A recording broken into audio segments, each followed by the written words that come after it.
Is it moving? Am I moving? Yeah, okay, one more time. Sorry for the interruption. Thank you. Your list, it's a dog ranch bed and biscuit. Jai Guru. Om Mangalam Guru Devaya Devye Matriksha Mangalam Mangalam Bhakta Brindevyo Sarva Lokaya Mangalam Om Stapakaya Cha Dharmasya Sarva Dharma Sarupine Avatar Varishtaya Ramakrishnaya Mangalam Om Sarashiva Samarambam Shankarachara Madhyamam Ashmarachara Prayantam Vande Gurum Paramparam Om Guru Brahma Guru Vishnu Guru Deva Maheshwara Guru Deva Param Brahman Tasmai Sri Guruve Namaha.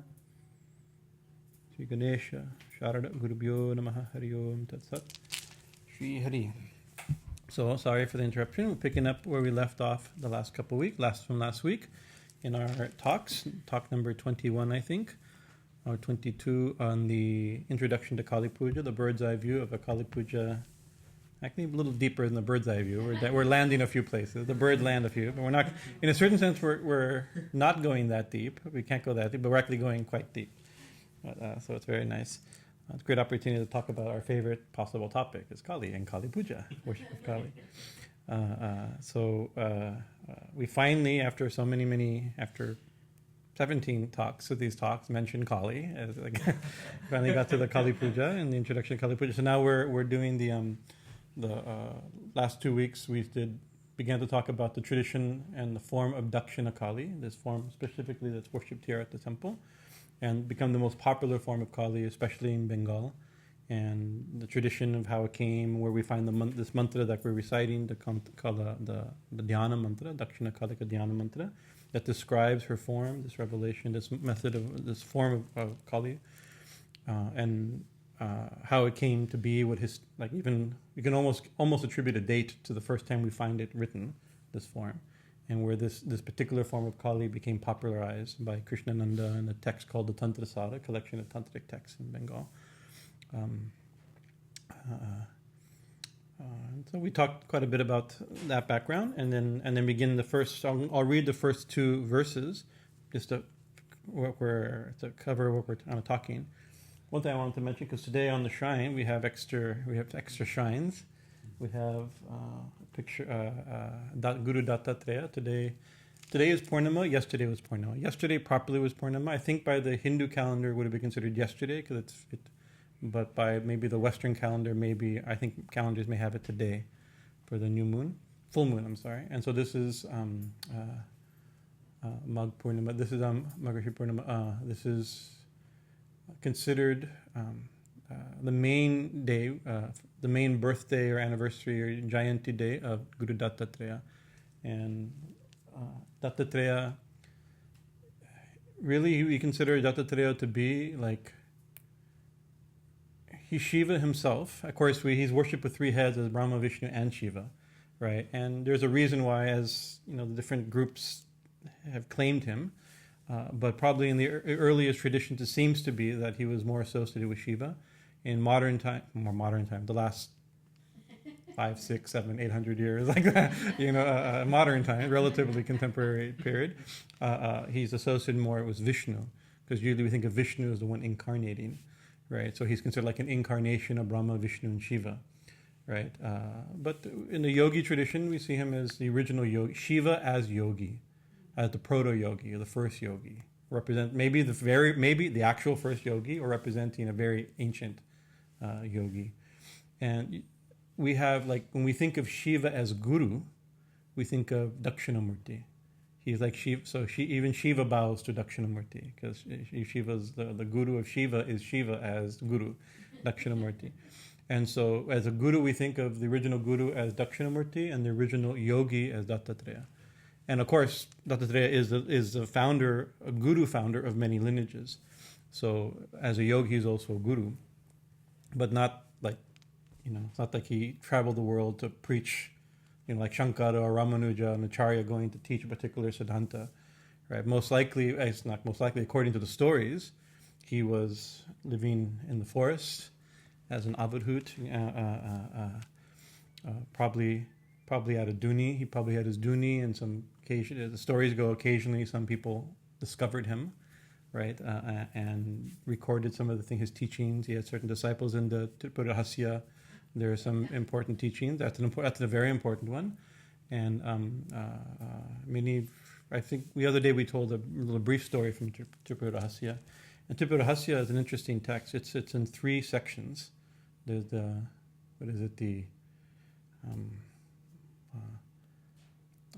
Jnanakand, the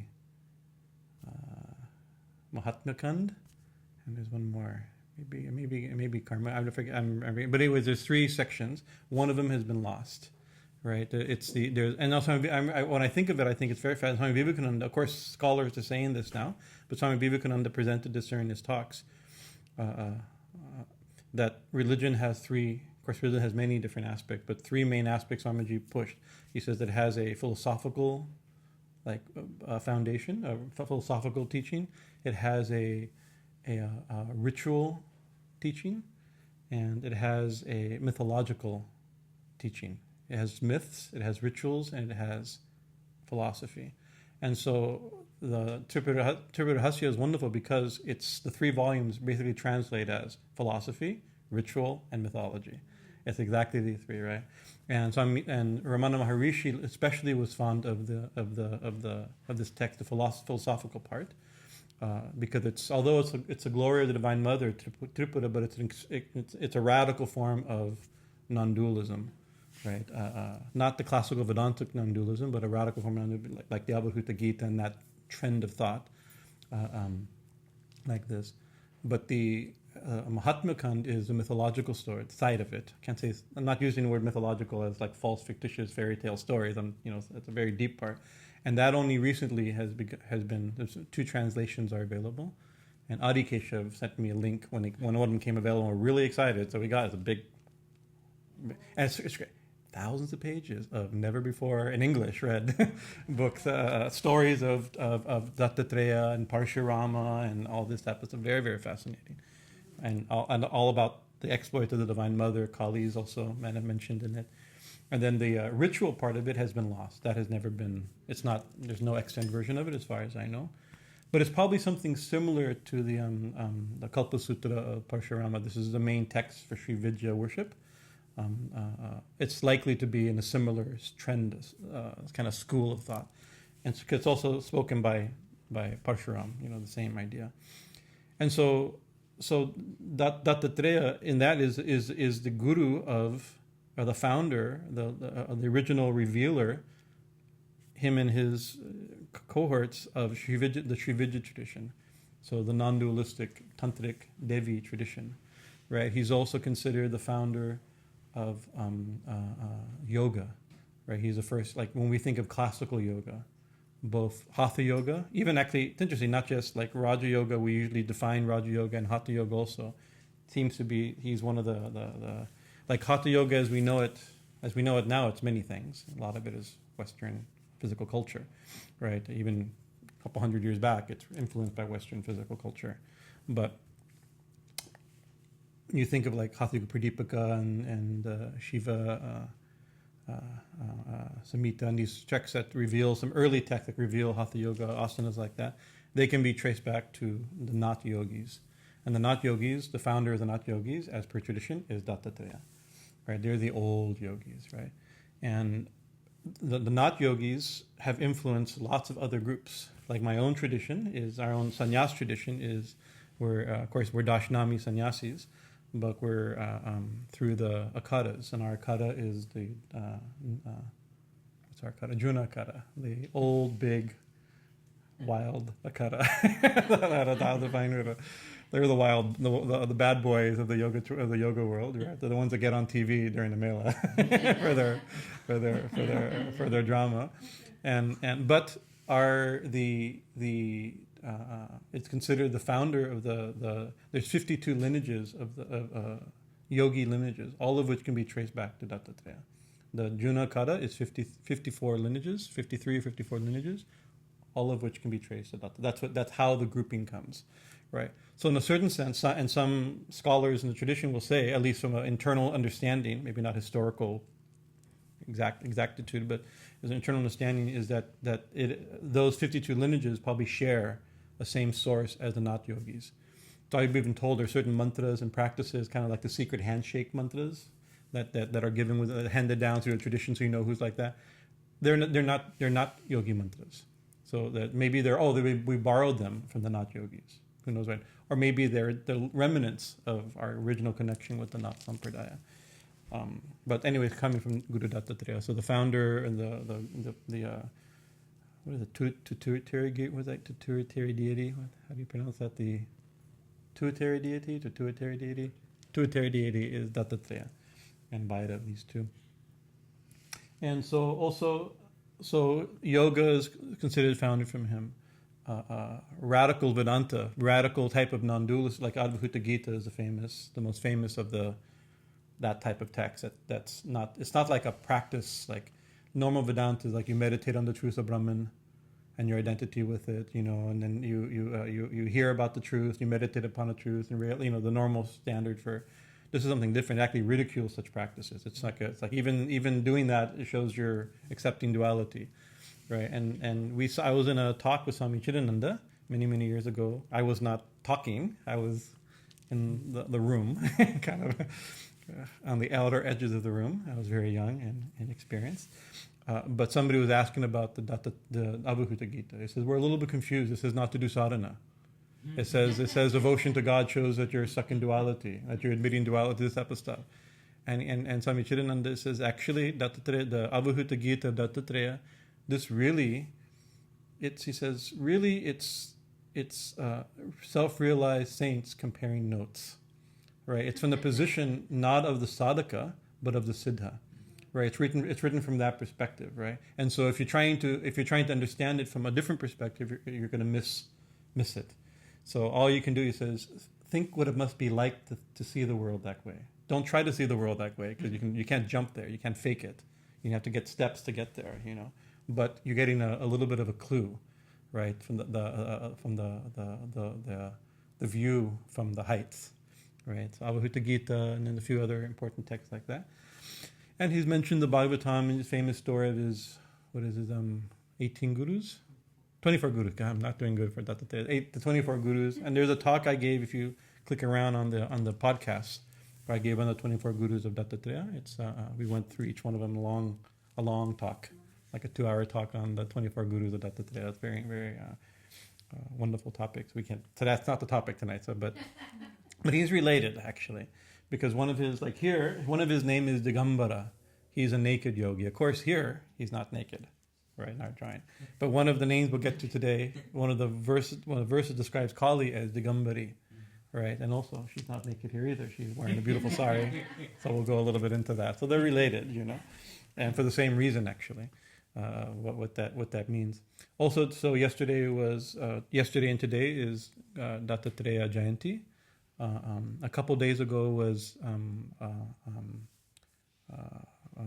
Vaikuntha Ekadasi or Gita Jayanti, right? The day the Bhagavad Gita was revealed, very important day.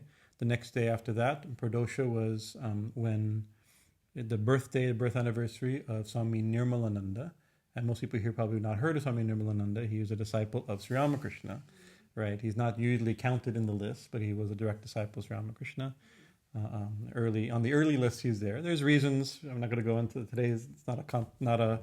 Yeah. But anyways, at least on his birthday, we should mention him, So Tulsi Maharaj, he was a young boy when he met Sri Ramakrishna. And he came to America. He's one of the Swamis that came to America, and he did a lot of preaching in South India. So yes, 2 days ago was his birthday. So we celebrate that also. And then yesterday was the 31st, which is solstice. The solstice, winter solstice, right? And so winter solstice, of course, is a very auspicious day. And it's actually this whole Christmas season is centered around it. When from the darkest night, now the days begin to come brighter. In the middle of darkness, light is born. It's a very deep symbolic thing. Important festival in every realm. But for us also, it has a particular meaning. Also, it's the day that Haridanji, Sri Haridan Chakrabarti, who is the Pujari at Dakshineshwar, who brought Ma and did her Prana Pratisthana and who came 17, 18 years to do puja here. And also he's, certain sense, the guru of our puja tradition. He taught us the pujas and started, authorized, and trained us every year, a little bit by bit, really baby steps. None of us knew how to ring a bell, so bit by bit. So, and to the day he passed away on this day. So actually, don't know his birthday, but we know his samadhi day. So he's on the shrine today. And today, by the date, is Holy Mother's birthday. She was born on the 22nd of December. By Tithi, by the astrological day, she's born on Saptami, and that could be on the 28th, next Friday, I think, next Friday.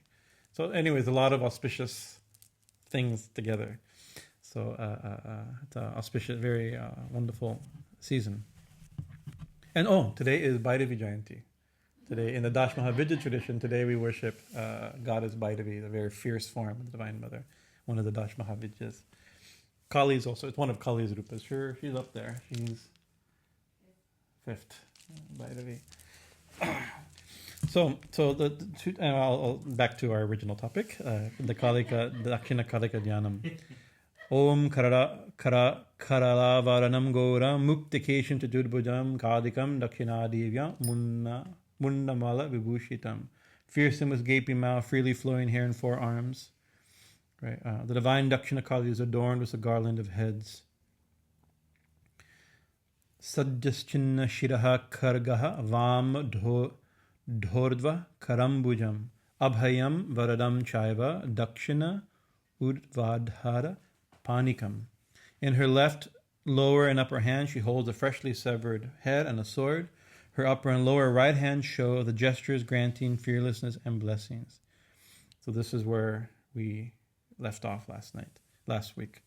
Mahamegha Prabham Shamam. Mahamegha. Megha means like cloud. Mahamegha is she's like a great cloud, a huge cloud or overwhelming cloud, right? And of course, this could be, we have to assume a few things, but this could be describing her color, right? Her color is Shama, which means dark or black. Kali means black in a certain sense by one version of the word. Doesn't just mean that, but she's not black. Shama is not the color just black, right? It's the color of a really deep, huge cloud, which means a monsoonal cloud, right? And so Krishna is the same color, right? I know we like white Krishnas. We were talking today. You were saying all Radhas apparently. Radha and Krishna are very white, it seems. But Krishna means black, and Shama Sundar means black and beautiful. Shama Sundar, Shama Sundari. She's black and beautiful, right? And so actually it's described sometimes as she's so one description is like this description is like a huge cloud, but she's black like a cloud, which means rain cloud, and huge, powerful, overwhelming, awe-inspiring cloud. Mahamegha means a monsoonal cloud, like when the monsoon first comes, right? There's a beautiful Dhyan mantra we use for Radha and for Krishna when we're worshiping Krishna. I don't remember it right now, because perfect time to forget these mantras. But it's beautiful. It says that he's like the color of a monsoon cloud, and his cloth, he wears yellow, right? He wears yellow cloth. That's like the color of the lightning in such a cloud. What a beautiful thing! It's like it's like you have a rain cloud and with lightning. That's Krishna's color and his cloth, right? That beautiful. So it's using the images is very natural, and it's within the experience of most people everybody who would chant this mantra. We don't have exactly monsoons here. We barely have rain, what to speak of monsoons, right? But monsoons are a big thing. So people are waiting for the monsoon, right? It brings blessings, right? It also, in Bengal, the monsoon doesn't only bring blessings, right? By the time it gets to the monsoon, it also gives floods, and it's too much blessings. It's awe-inspiring, and without it, we die. But it also comes it's very fierce also. It's like floods and torrent like that. It punishes as well as blesses, That's great. It's maha. It's overwhelming, this huge cloud, right? Prabham, right? Shamam. So here, Maha Megha Prabham Shama means it's dark. Dark how? Like a big cloud, like a gray cloud. Dark like a monsoon cloud. That's what this means. Prabham, shining, right? Resplendent. You know, the Prabha means like Prabhat is like the it's a word for the dawn, right? When so it's like, but so it's interesting. So either she's so dark that it shines, the darkness shines. That's one way it's often interpreted. But if you look Prabham, let's make that into Prabhat. That's the root of the dawn.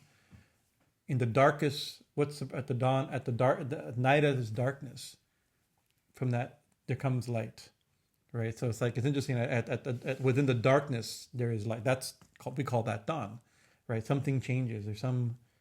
It's not normal darkness. Within that darkness, it's a luminous darkness, right? So it uses this term for the dawn, shining. Her color is dark, shines dark like a gray cloud. This is the image.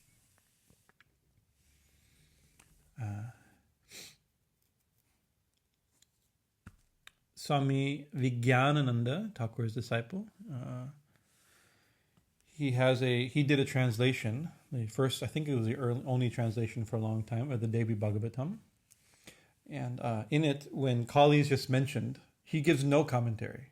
He just straight translates the verses, right? And it's you have to jump in and swim in the deep end when you try to read his translation of the Devi Bhagavatam, huge 18,000 verse. But there's 2 or 3 places where there's one sentence of commentary in parentheses, where he glosses an idea, and one time Kali is mentioned, right? And then and her black color. And then he simply gives comment. In parentheses, he says, "If you stare at the sun, and then you look everywhere, you see only blackness." Right. She's so bright that you see blackness. Right. It's so bright that it's dark. Right. It's interesting. That was his understanding of how it shines darkness, shining darkness. Right.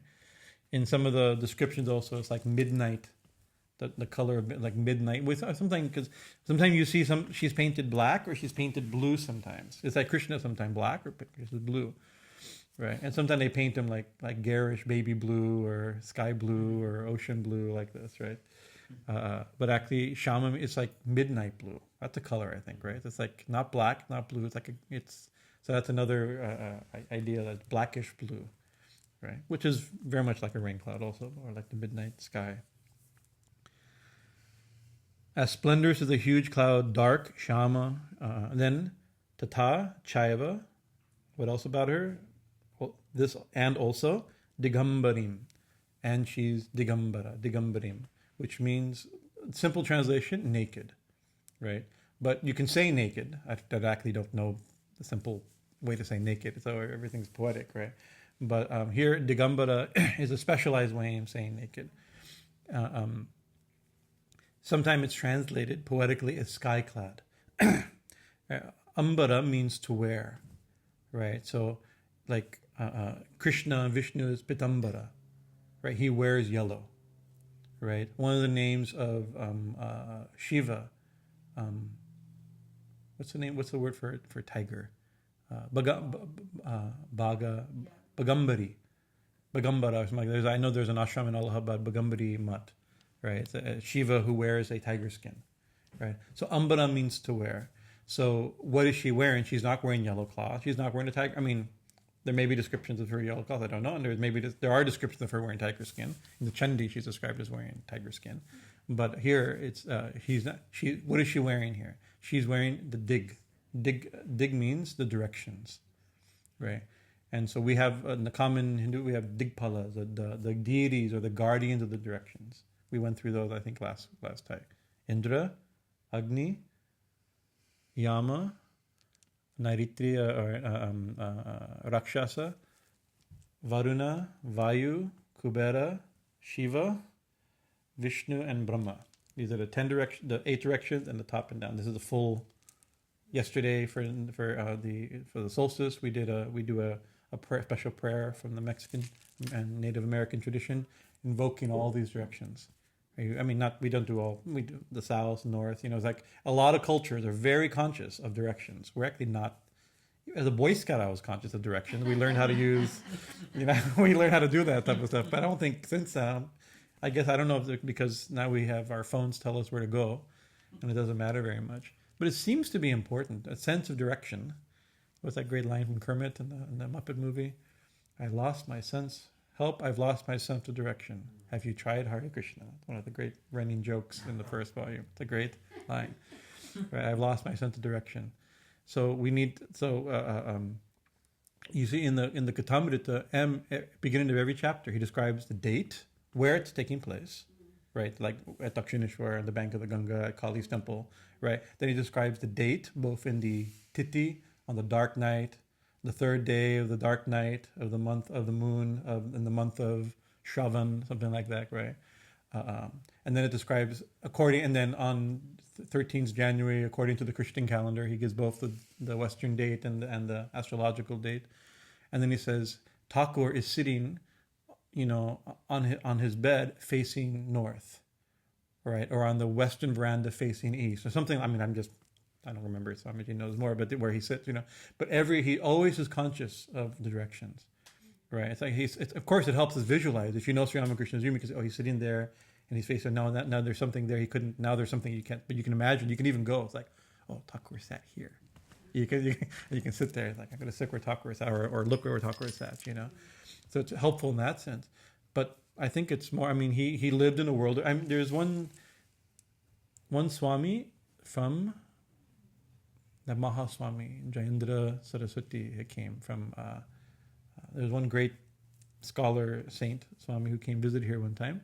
And I picked him up somewhere and was driving him to the temple, right? And immediately said, so we're going towards the west now, right? He goes, yes, Swamiji, we're going towards the ocean. We're going towards the ocean west coast. This is why. He says, right now it's 2:30, right? And I'm looking at the shadows of the truck in front of us. So I know we have to be going west. And I'm going like, okay, but surely, like he hasn't forgotten that. We've forgotten directions. We've lost. These things are very important. Which way you sit for meditation, these things that used to be considered important. Vastu is based upon it, right? Yantra, it's basic because everything's a yantra, and even you get like true tantra and Vedanta and Advaita. The one expresses or seems to expresses everything. So the one expands. And in the Kashmiri system, the Digpalas are Shiva's rupas as he spreads himself in different directions. So Indra is him spreading himself towards the east, right? And Varuna is him spreading him towards the west, right? East, yeah, it's trying to get this right. Shows you I'm so bad I don't know the opposite of east. It shows you we've lost our sense of direction. I think that's right. Hopefully. Right, so it's like the directions are not just arbitrary. It's not just a sense of space and like that. It's like the one expressing itself in time and space. It spreads itself as these. So that's one way of thinking of these directions as Shiva's own rupa, Ma's own rupa, as she expands and spreads herself, right? But then they're protector deities also. So they're in each direction. We think of a deity that's protected. So it's also not only the one expanding, but it's also the one protecting, holding the space, And so anytime you sit for a puja, you sit on your asan, right? These are the four directions, right? You're surrounded by the deities, protective deities like this, So what's Ambara? What is she wearing? She's wearing the directions. So that's a beautiful way. So in a certain sense, she said, it's like saying, she's only wearing the directions. Right, so that means that's a poetic way of saying she's naked. She's not. She's wearing the directions, right? What is that? That funny line of Marilyn Monroe? It's like what somebody asked you, "What do you sleep in?" It's like, what was it? Chanel number 5. Her clever guy. What do you wear with this bed? I wear Chanel number 5. Right? I mean, she sleeps naked. That's like a clever, poetic, appropriate for her life. Her personality, right? Kali's personality is slightly different than Marilyn Monroe. So she describes her. It's described as she wears the direction, but it's saying the same thing. In one sense, it's describing that, right? But a direction is like infinitely in each direction, right? In other words, that she's her. Like we wear different. Like what does ambara? What does it mean? What does it mean to cover? To wear clothes? I just gave it away. One of the things you wear clothes is to cover, right? To limit, right? To cover, in a certain sense, right? So what's her limit? She has no limit. Her limits are each direction, all the way, right? As far as you can go, and you can go, ever expanding, right? Until the universe pops, the bubble pops, okay, as per string theory. Heard it on the radio. I don't know anything about string theory. I heard it on the radio. That's all I know right now. There's bubbles popping on each other. Okay, but even that, even that idea that from one bubble another bubble comes, it's expanding in all directions, right? And then expands in all. Everything is always expanding. So she expands. Nothing covers her, and she expands. In other words, she expands in infinite direction. So it's another way of saying she's infinite, right? Or a better way to say, another thing you could say is she's unbounded, right? Nothing can cover, nothing can hold her, nothing can. That's another thing. So the other way of saying she's infinite, unbounded, right? And a common thing in the yoga tradition is a way of saying unbounded. An example of something that's infinite or unbounded is like the sky. Yeah, Brahmanandam Paramasukadam, that famous mantra, Gagana. What is it, Gagana?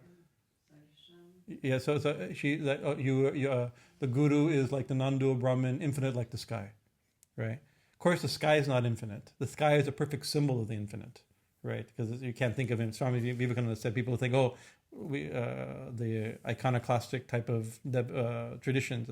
No, God's infinite. You can't think of him as a form or her as a form, right? But even the term infinite is just, what do you think? You imagine some big thing, the ocean or the sky or space, and you think bigger than that. Right, like it's still just an image, a mental image. We don't know really what infinite is, but it's a perfect symbol of the infinite. It's even better than the ocean.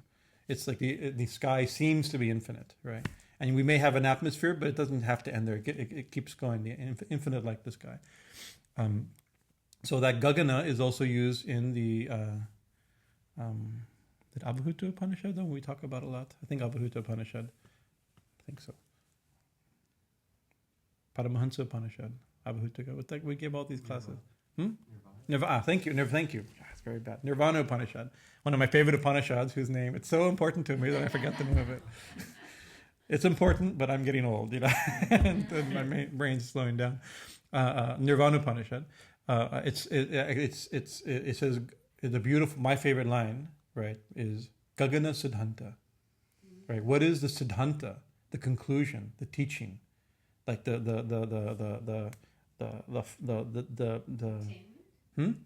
Siddhanta means attainment, but it means like it's like what's believed to be the ultimate attainment, right? It's like the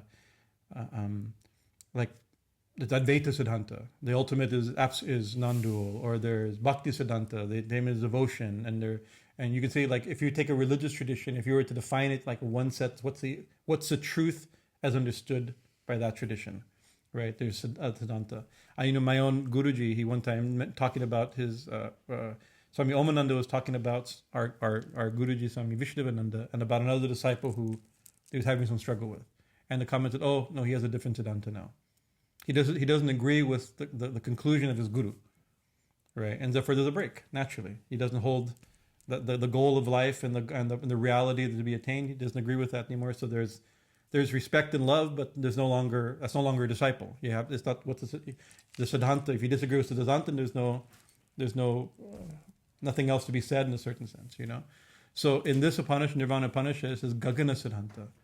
Our conclusion, the conclusion of a monk or a Paramahansa, as described, right, is Gagana, like the sky.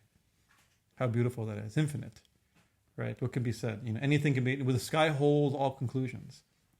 Right, it contains everything. Right, so our conclusion is that not that there's no conclusion, is that there's nothing absolutely can be said. It's beyond it. It's infinite. Right, and another line it says Nirvan Devata.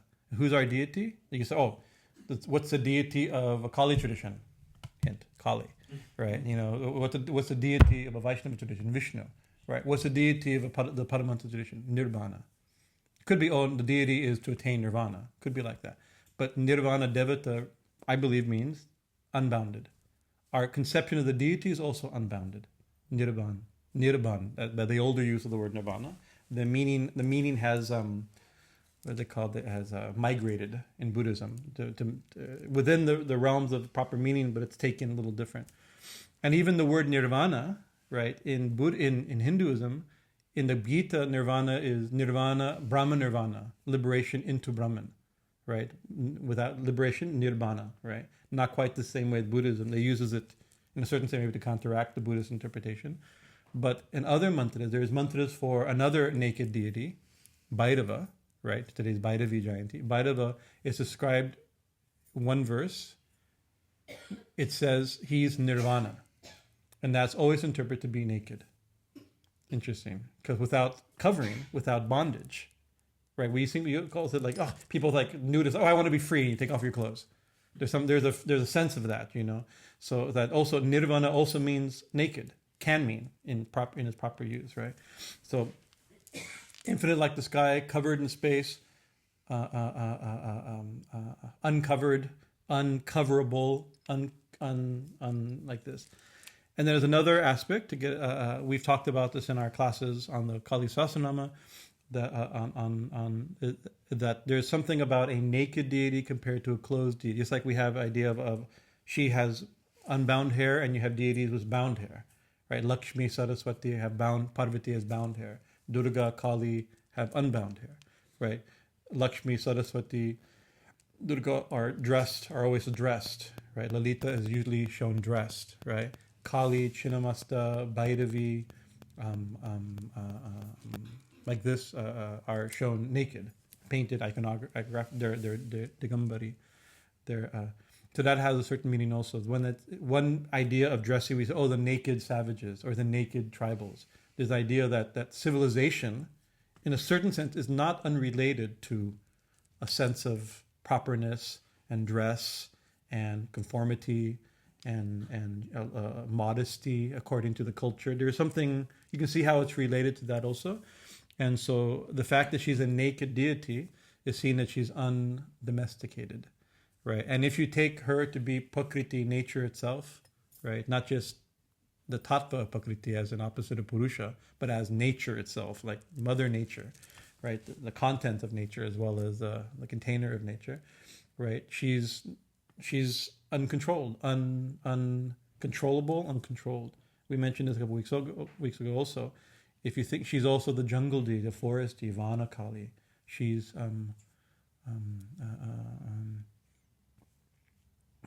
the mountain, she's from Vindhyavasini, right? This is a jungle, right? Now they're in UP, at the edge of UP, but it's where the mountains come to the plains. The mountains would have been jungle, and the plains would have been where where Benares starts in a certain sense, where the high Brahminical culture starts. But the forest was the forest. The jungle was the jungle. Right, and people would go. The Vindhyavasini temple is a beautiful, incredible temple. I've been there twice, I think, with Guruji. People would go there if we understand the believed history of the place. I can't speak historically exactly on it, but from the understood history of it, people would go there and make offerings to the goddess of the jungle, a form of Kali, Vindhyavasini, the one who lives in the Vindhya, who's from the Vindhya mountains. And because they're worshiping the source, they're worshiping nature and the raw nature. And we talked last week also, people go into the jungle, into the forest as hunter-gatherers. If you think of early society, perhaps. These things that can be challenged also, but there's a general idea that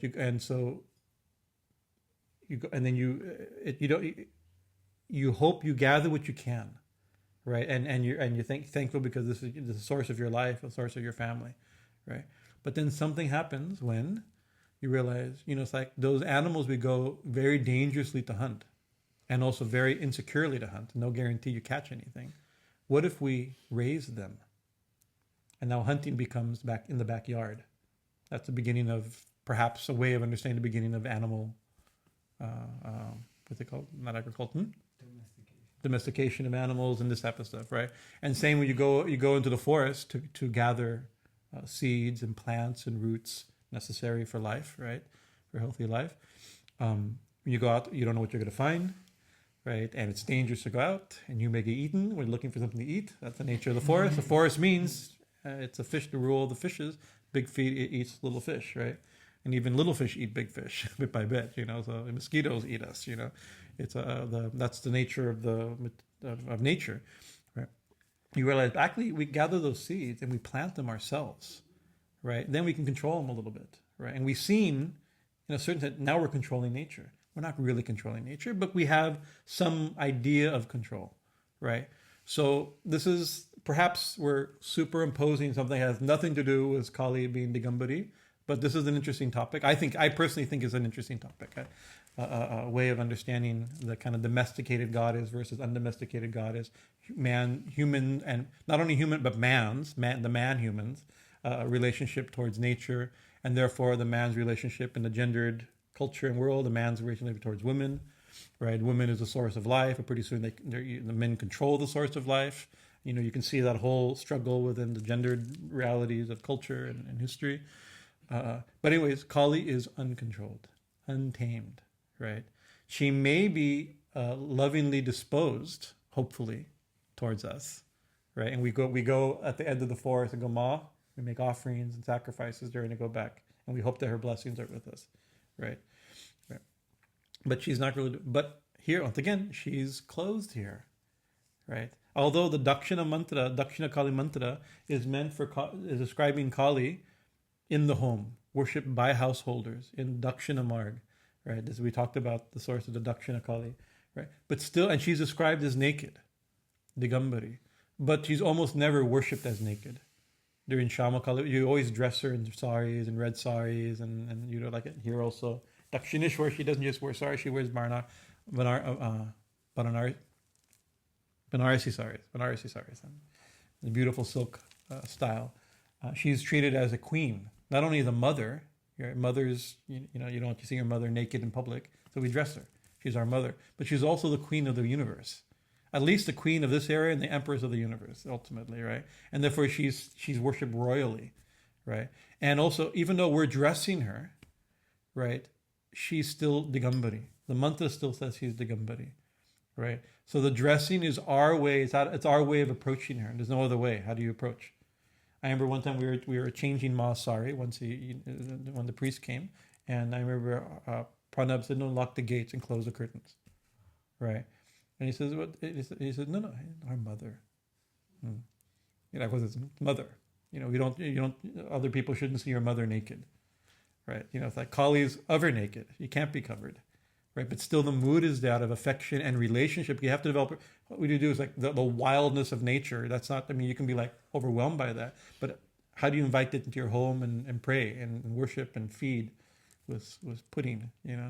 With rice pudding, it's a different. You need so the covering, the way you cover, the way you dress, the way you decorate, the altar you put her on, all that's a way of bringing this cosmic, infinite, inconceivable, uncontrollable power, the one ultimate radical reality, and making it as if, or maybe actually, here, where she not only can you feed her, she has to eat what you feed her, right? It's like, Mom, eat it. It's like mom used to go, come on, eat it. The son, moms can force feed, but you can also force feed your mom.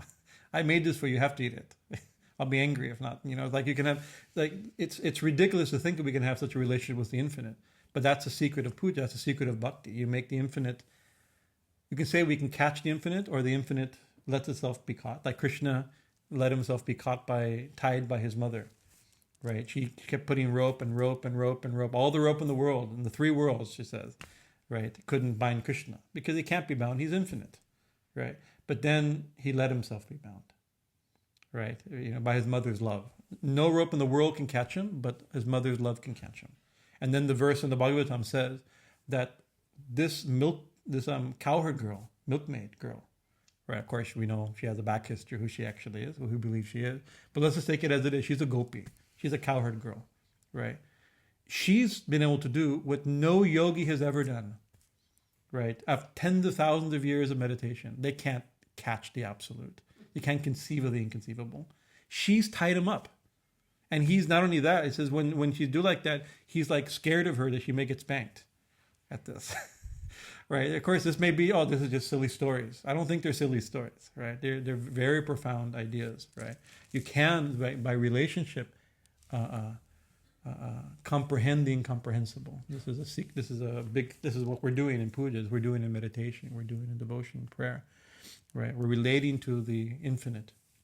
So we're even dressing the one that's undressable, right? The Gambari. So even though she's dressed, we know she's not dressed, right? Even though we conceive of her, we know she's inconceivable. Although we can name her, we know she's beyond our ideas, right? Our ideas of like this, right? Megham Prabhamshamam Chava de Gambarim. She's naked like this. Kanta Avatam. Oh, another thing. Diga Ambarim. Ambara. Closed in space or closed in sky. Sky clad. We also use the same thing for Jain monks. There's two sects of Jain monks, Shvetambara and Digambara. Those who wear white cloth and those who don't wear anything, which means they wear space, right? That's the same word is used in different traditions. Shiva is also Digambara, although we usually see him dressed in tiger skin like that. He's actually naked. Shiva is described like this. Dattatreya, same thing. Dattatreya is always naked, but on almost every poster you see him wearing yellow because the yellow means he's Vishnu, showing him as Vishnu, right? That's why it's shown, right? These are iconographic markers to understand how the language. So he's a form of Vishnu wearing yellow. I can't think. Adi Keshav has collected Dhyan mantras on Dattatreya, and there may be a few where he's wearing, but these are considered quite late descriptions of him wearing yellow cloth. But usually he's seen as he's Digambara, not wearing anything. Same principle. And so there's also yogi, like the Jain yogis who are naked, or monks, and like the Naga Babas. Our own tradition is the Naga tradition that are naked. But actually, most Naga Babas I know are not naked. You know, they're actually, some of them are quite dressed, layers and layers of shiny, flashy, shiny, reflective silk, orange, or bright orange, and things like that. And also, and like right now, today is a very auspicious day at the Kumbh Mela on this Purnima, is when they're putting the Ikadas are putting their flags down, and upon those flags, the camps are being built. Today is an auspicious day. It's a very big day in Allahabad today, coming for the next Arta Kumbha. All the Ikadas are established, right? And so usually in the crowd, I was watching videos online of people from their Facebook Live videos. Babas was fake, like my Facebook Live videos, you know. Naga Babas were with cell phones and Wi-Fi plans. But there's a few of them that may be naked and ash, right? Most of them are wearing sweaters and hats and scarves and shutters because it's cold, right? Right, and also because it's legal, right? You can't walk around naked easily, right? It's against the law, you know. They're given some leeway during the Mela and things like that, right? And also it's cold, you know. You have to be practical. So it's like one yogi told me, I was on an email back discussion. I think it was maybe Rampuri, Baba Rampuri. We were discussing through an early email when his book first came out. We were some exchanges through email, and he wrote me about Naga. He says a Naga Baba is not a naked man; it's an unfettered mind, right? So that was again the symbol, just like her nakedness is a symbol of her unfettered consciousness or uncovered. You know, as we're talking, right? So really, a Naga Baba is supposed to be one who's beyond, in a certain sense, unfettered by maybe the thought process itself, beyond the mind perhaps, or beyond culture and rules of society, right? Monks leave society, right? And you can't get more leaving society, like not only unbound hair, dreadlocks, right? Not clean, covered in ashes, not just not dressed properly, naked, you know, it's like, even if it's symbolic, maybe it's ritualistic, or maybe it's actual, maybe they do it very literally, but it should be internally, they should be unfettered, right? And beyond, at least theoretically or internally or symbolically or deeply beyond the restrictions of society and the definitions of society, of caste and creed and those type of things, you know. But practical is practical. They still, you know, So practical is practical. We still cover them all in beautiful red sari, beautiful gold jewelry. Right.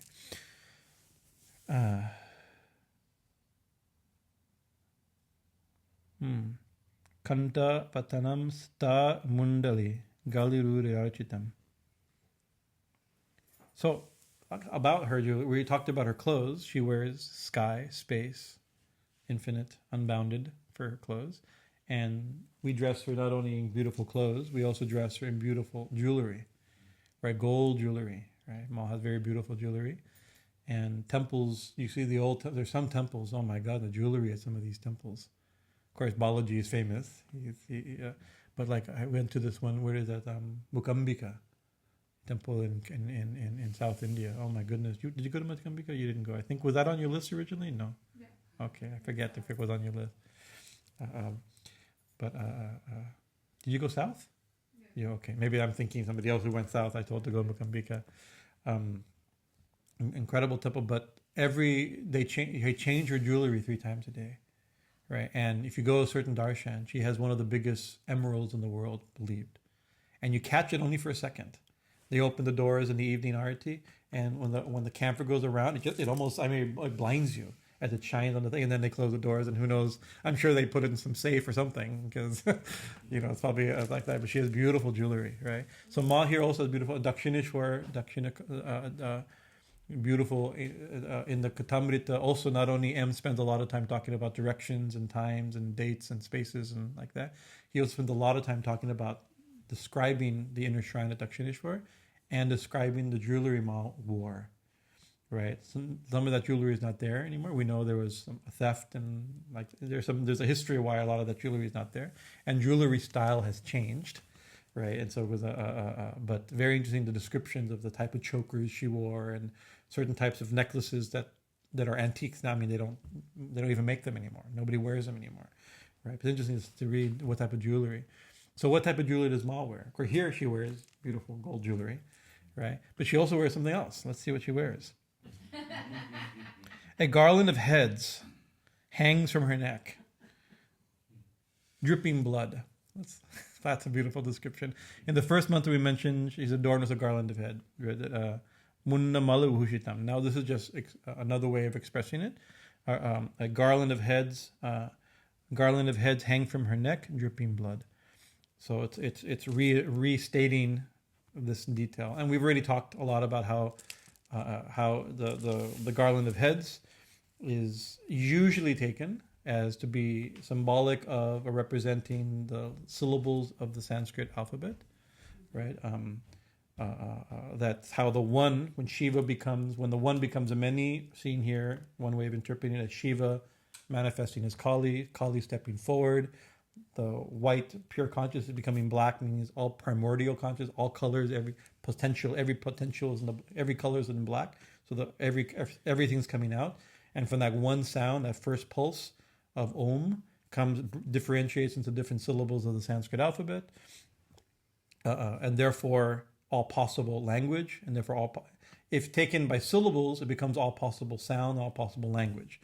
If taken as vibration, it becomes all possible vibration. If it becomes manifestations, all possible manifestation.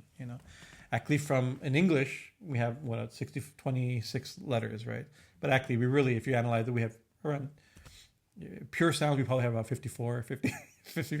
Actually, because we don't have enough alphabet to match our sounds, and therefore we have except this and all these rules, that of how and some words that don't. It's very difficult to learn English if it's not your language, because nothing's spelled the way nothing sounds the way it's spelled, or spelled the way it's, and very few things are spelled the way they sound, right?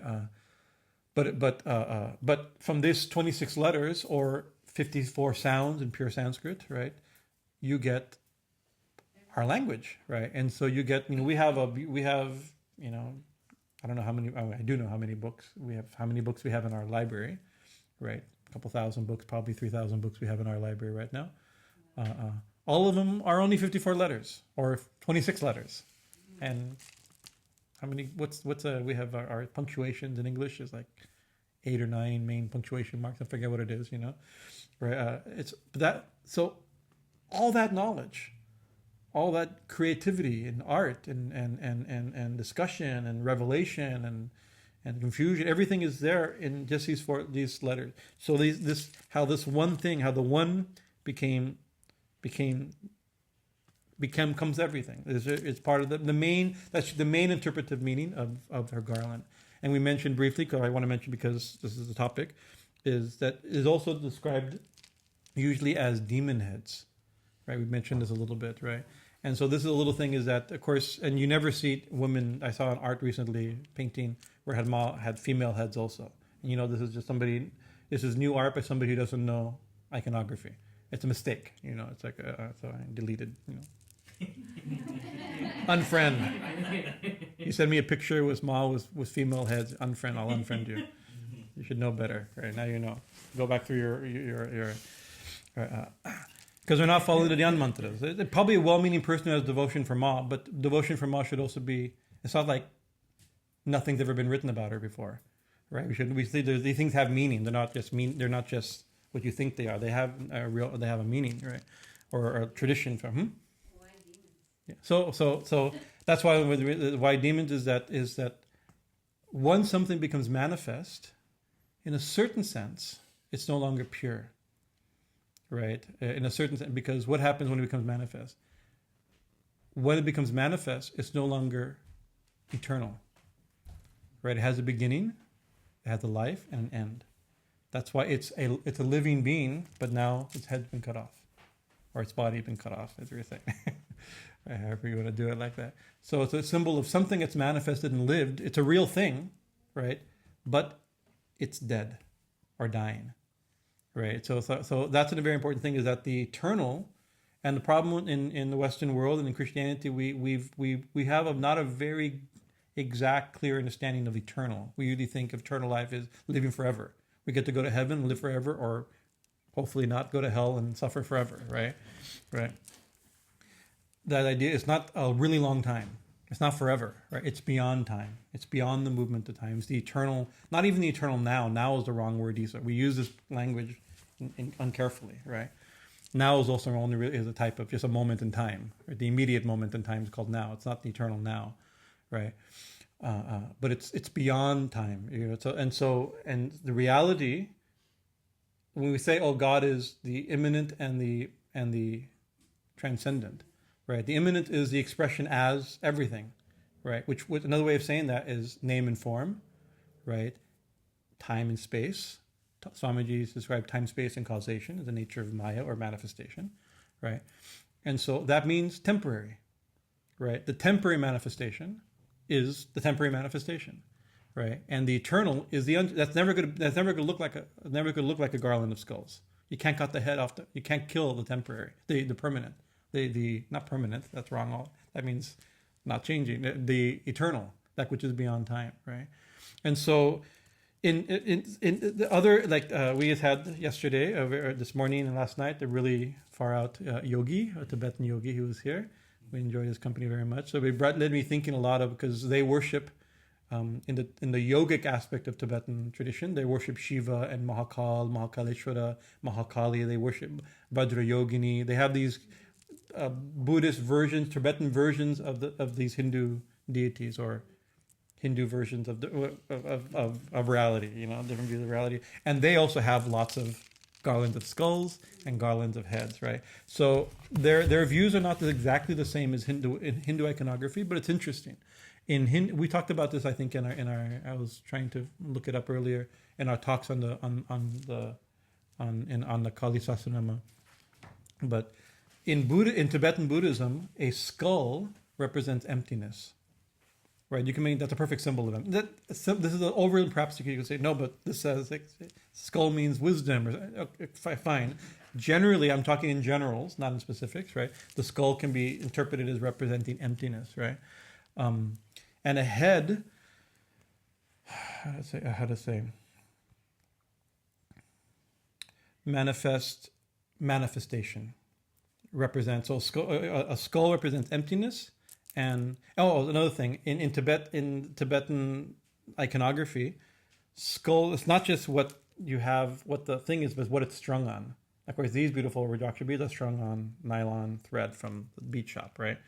Right. But skulls in Tibetan Buddhism are strung on the hair of corpses. Let's get radical here, right? And and severed heads are strung on the entrails, So if you look at something like, oh, that's what that are. If you look at, it's highly stylized when you see these tankas and these mandalas in the Tibetan and Tibetan tradition and even in the Nepali tradition and things like that. They become, you're like, oh, that's what I'm doing. It's highly stylized. It's not. You're like, oh, that now I understand what those wiggly things are, right? But that also has very deep meaning. That because what's the emptiness, which is the ultimate reality, is seen in Buddhism is an Atman type of thing, and everything is devoid of ultimate permanent self from that perspective. And what's the hair of a corpse? That you can't get better of a symbol of the changing non-real, the thing that seems to be growing, the thing that's grown from something that's already dead. It's very interesting. The symbolism is very, very powerful.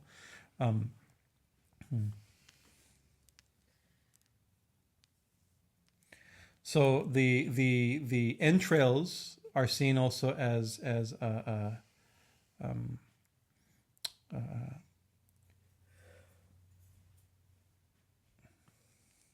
so the heads are the manifested forms, and here in the Tibetan system, the entrails are the eternal source. It's a very interesting description, right? Or the unchanging reality, right? And so we mentioned also, like Krishna says, he uses much more Krishna-like description, not so Kali-like, that everything all beings are strung on me like beads, like pearls on a string, right? I am Sutatma. I am the essence of everything. So here we are, everything, not just us, but everything changing is strung upon me, which is unchanging. And we mentioned also, we noticed how these are cool, and everybody can see these cool beads, but you don't notice in between. That's hard to see. What's inside everything? All this is a manifest. What's unmanifest? What is it manifesting? This is the idea, right? So why demons, right? Demons, or why cut off heads? Why such a dramatic thing? It's the thing that's dying. You can't show something more temporal than something with its head cut off or its body cut off, right? It's something that's already been killed. That's everything in this world. As soon as something happens, it's already dying, right? Every moment is dying in us, right? The temporal means all the time changing. So it's not just what it's strung on. It says Mundamala Vibhushitam. She wears a Mundamala. So, and we'll say, oh, it's not like we come here to worship the Mundamala. We come here to worship Kali. She wears a Mundamala, right? We're not worshiping a Mundamala that related to Kali or something like that, right? So what does that mean? It's like we see this whole world is changing. Who's wearing it? I'm wearing this, now I take it off, right? I'm still here. I put it back on. I'm still here. There's something unchanging that's showing the changing. Like, where is it changing? It's her decoration. Her ever-changing decoration. Every sound, head cut off. Every sound, head cut off. Every vibration, temporary, right? Her vibration, her manifestation, it's still seeing the one has become everything. But it doesn't mean that everything is permanent, that everything is satisfying, that everything is infinite. The world of name and form and time, space, and causation is impermanent, right? Finite, right? Temporary, right? And therefore not fully satisfying a certain type of thing, right? So we're looking at the one, not just the one. We shouldn't get caught on her skulls, but who's wearing the skull? What's the reality that shines through it? She's Jagadatri. She's not just the Jagat, the world. She's the support of the world, right? That's the important thing, is that we don't just call her Jagat. She's the world. Okay, yes, she's the world. This is also her, right? She supports it. She wears it. She's she's the essence of it. She contains it, right? She's the womb in which everything is born, lives, and dies. She's the substratum of everything, right? So that's, I think, part of the meaning of and also in Tibetan Buddhism, this is an important point, and it's not unrelated, because they've boldly taken these things without the restrictions of Hindu society. They've, the mountain cultures up there, they've taken these ideas and just ran with them, So sometimes to see And because nature of Buddhism, they write on these things. Hindus don't write these things. We have ritual texts with very little philosophical reflection recorded on these points. Tibetans, it's not the same as the Hindu tradition, right? But they've written about it. They write carefully, theologically, philosophically describing these things. That's a benefit of the Buddhist mind and temperament, right? So we have some benefit of Hindu Tantra. You can understand some of Hindu Tantra from Buddhist Tantra with the understanding that it's not exactly the same, right? In Hinduism, really, the Shaivite Tantra the Kashmiri Tantra has written more philosophically than the Shaktas have.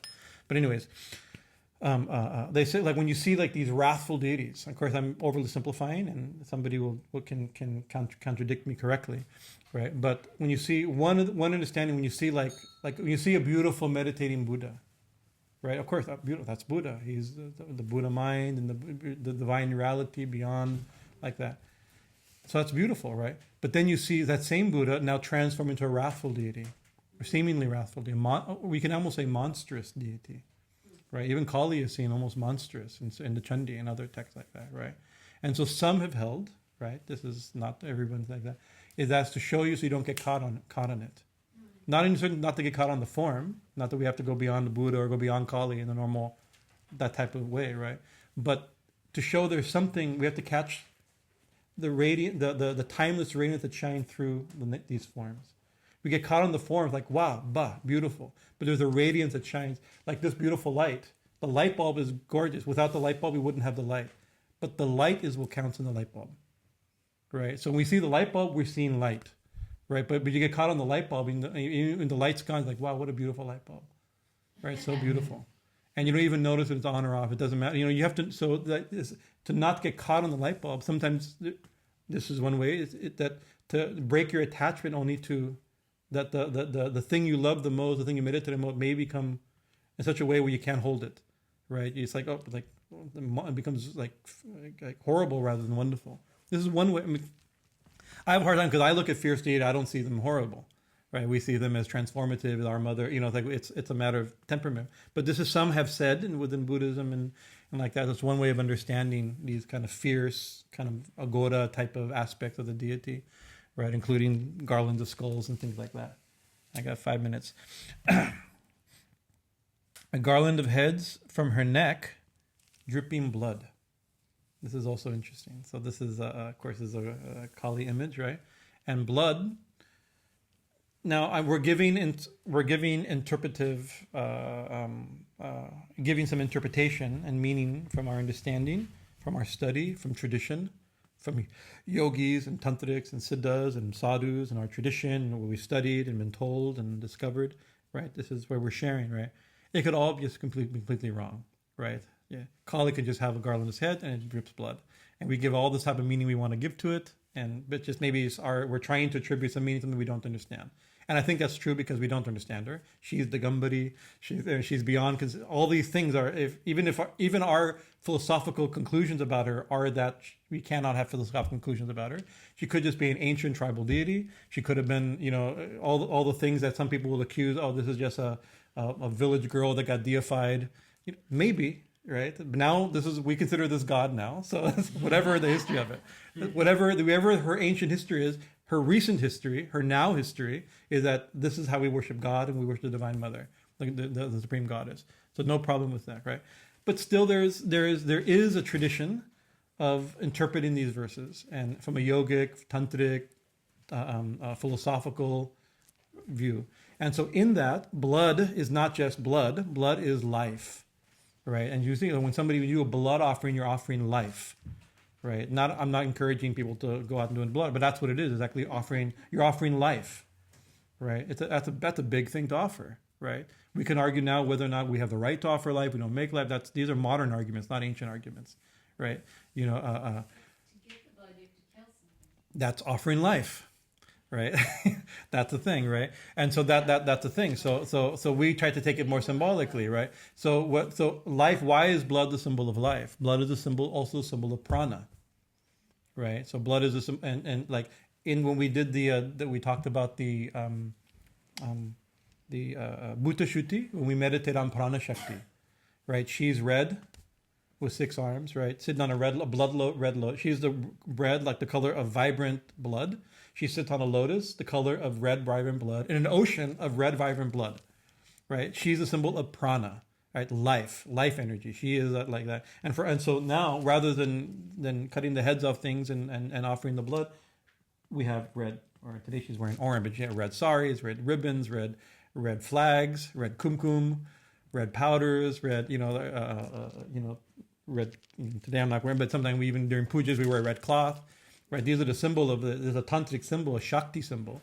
It's Shakti, but why is it the symbol of Shakti? It's the color of blood. That's that strong, vibrant pranic thing. And so these heads that she wears, right? All manifested experience, all manifested things that are also being killed. It's what's the force behind it? They're being expressed by Shakti, right? Or prana, or here in this kind of gory, literally gory, in both the English and the Sanskrit version of it, description is it's a symbol. If you're going to use a severed head for the symbol of manifested experiential reality, it's not a big thing to use blood as a symbol of prana and Shakti, and it's the movement, the and you can see life, blood is. I mean, as long as blood flowing, we're alive, right? When blood flows in a woman's body, then they can create new life, right? So it's blood is the symbolism of blood is strong. Not the symbolism, the actuality. We don't have to. Blood's not a symbol; it's the real thing, right? Blood is life, I mean, in a certain sense, right? And red blood is full of prana, full of, we would say, full of oxygen, in a more medical description, right? But symbolically, it's full of prana, full of Shakti. So she's manifesting continuously, but everything she manifests is already dying. It's already in the name and form. As soon as it enters the realm of manifestation, the already has a temporary, sticker on it. Best use by. It becomes obsolete immediately, right? You look at every sticker, it's going to be already obsolete, right? Whatever you purchase, right? It's already obsolete. So it's okay. You do what you do. In our world, we say, oh, this is what we got. This is beautiful and this is sufficient, But it's never. You can't grab it. Everything you grab, it's already dead. It's already bleeding. The life is leaving it already. You see this idea? I may be jumping, but this is a traditional way, one way of understanding some of these things. Mahamegha prabham shamam tata chaiva digambarim kanta pattam sata mundali gali ruri architam. As splendorous as a huge cloud, dark, she wears space as her garment. A garland of heads hangs from her neck, dripping blood. So a small little picture of the simple image of Ma. That's not so simple, very deep. Thank you for your kind attention. Are there any questions or comments? You have 30 seconds only because we have to do our thing. And I have 15 seconds to answer. One of those clock things that they do for chess. Good. Correct answer. You all fully agree? God bless you. Good.